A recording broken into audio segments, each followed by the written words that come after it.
9 বাচ্চাদের বর্গক্ষেত্র শেখানো। আপনার বাচ্চাদের এই ভিডিওটি দেখাতে হবে না, আপনার বাচ্চাদের সাথে আপনাকে এইগুলি করতে হবে।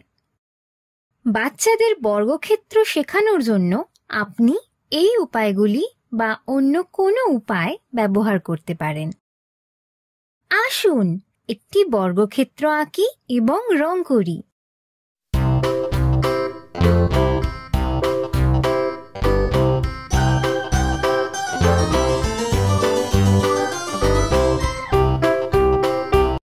আসুন একটি বর্গক্ষেত্র তৈরি করি।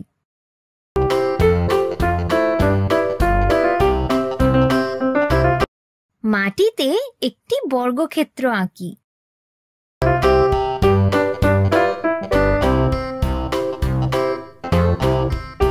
গমের আটা দিয়ে বর্গক্ষেত্র তৈরি করি।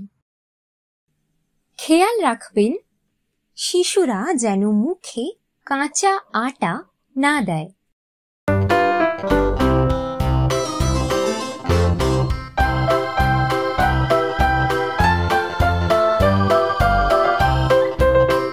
আজ তুমি কোন আকৃতির রুটি খেতে চাও? বর্গক্ষেত্র। আজ তুমি কোন আকৃতির রুটি খেতে চাও? গোল। আসুন লাঠি দিয়ে একটি বর্গক্ষেত্র তৈরি করি।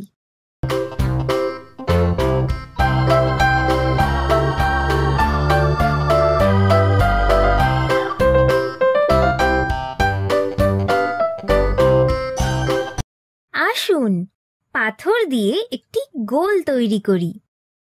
যে কোনো টাস্ক করার সময় সব সময় আপনার সন্তানদের সাথে বসুন। যদি আপনার শিশু মুখে পাথর বা অন্যান্য জিনিস দেয়, তবে সেগুলি ব্যবহার বন্ধ করুন। পাতা ও দড়ির মতো নিরাপদ জিনিস ব্যবহার করুন অথবা কেবল আকৃতি আঁকুন। যদি আপনি পাথর ব্যবহার করেন, কেবল পরিষ্কার ও বড় পাথর ব্যবহার করুন, যা আপনার সন্তান মুখে ঢোকাতে না পারে। কখনো ছোট বা নোংরা পাথর ব্যবহার করবেন না। রুক্ষ ধারের পাথর ব্যবহার করবেন না। পাথরগুলি জল দিয়ে ভালোভাবে ধুয়ে শুকিয়ে নিন। বাইরে থেকে আসা পাথরগুলিতে জীবাণু বা পশুর ময়লা থাকতে পারে। যদি কোনো শিশু এটি স্পর্শ করে বা মুখে দেয়, তারা অসুস্থ হয়ে পড়তে পারে। পাথর ব্যবহার করার সময় দয়া করে সতর্ক থাকুন। বাচ্চারা নিজেরা ক্রেয়ন দিয়ে লাইন আঁকা শিখতে সময় নেবে। অনুগ্রহ করে তাদের দেখান এবং তাদের সাথে এটি করুন। আমরা আপনার বাচ্চাদের সব সময় পরিষ্কার পরিচ্ছন্ন রাখার পরামর্শ দিই। আমরা বিশ্বাস করি এটি তাদের আত্মবিশ্বাসের উপর প্রভাব ফেলে। আমরা পরামর্শ দিই যে তাদের সর্বদা সুন্দরভাবে পোশাক পরা উচিত, কারণ এটি তাদের আত্মবিশ্বাস বাড়ায়। আমরা তাদের অপরিষ্কার না রাখার, তাদের উপর চিৎকার বা আঘাত না করার পরামর্শ দিই, যাতে তাদের আত্মমূল্য এবং আত্মমর্যাদা নষ্ট না হয়।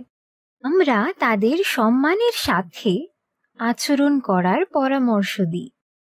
আমরা পরামর্শ দিই যে যখন তারা ভুল করে, তখন অনুগ্রহ করে জিনিসগুলিকে সঠিকভাবে ব্যাখ্যা করুন এবং সাথে ভালো ঘুম, স্বাস্থ্যকর খাবার এবং একটি নিরাপদ, প্রেমময় পরিবেশ দিন, যাতে ভবিষ্যতে তারা কঠোর পরিশ্রমী এবং আত্মবিশ্বাসী একজন মানুষ হতে পারে।